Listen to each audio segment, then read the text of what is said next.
নমস্কাৰ good morning সকলোকে মোৰ অন্য এটি ভিডিঅ'লৈ আশা কৰোঁ আপোনালোক সকলোৱে ভালে কুশলে আছে আৰু ইয়াত দেউতা মই আহিলোঁ ফাৰ্মাচীলৈ ৰাতিপুৱা যিহেতু দেউতাই নোখোৱাকৈ টেষ্ট এটা কৰি গৈছিলে আকৌ খাই মেলি আকৌ নেক্সট টেষ্টটো কৰিলোঁ আৰু ৰিপৰ্টটো লৈ আহিলোঁ আমি চিভিল হস্পিটেললৈ বৰ্ণগাঁৱত আৰু ডক্টৰজন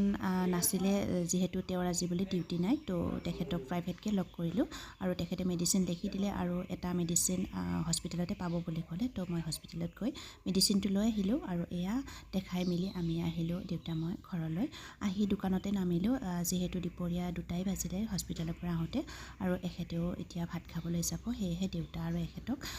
ঘৰলৈকে পঠাই দিলোঁ ভাত খাবলৈ আৰু মই দোকানত বহিলোঁ আৰু অৱশ্যে ভিডিঅ'টো মোৰ যোৱাকালিৰে হয় আজিহে আপলোড দিছোঁ আৰু এয়া এখেতে অহাৰ পিছত মই আহিলোঁ আমাৰ ওচৰতে থকা বজাৰখনলৈ যিহেতু ঘৰত চব্জি নাছিলে আৰু দেউতা যিহেতু চুগাৰ পেচেণ্ট হয়তো আলু নাখায় তো তেখেতৰ কাৰণে মই ওলকবি গাজৰ তিয়ঁহ তেনেকৈ কিবাকিবি চব্জি ল'লোঁ আৰু এয়া আহাৰ সময়ত চাহ খাবলৈ বুলি বেকাৰীৰ পৰা বিস্কুটো ল'লোঁ আৰু আজিৰ ভিডিঅ'টো ইমানতে সমাপ্ত কৰিলোঁ বাই বাই।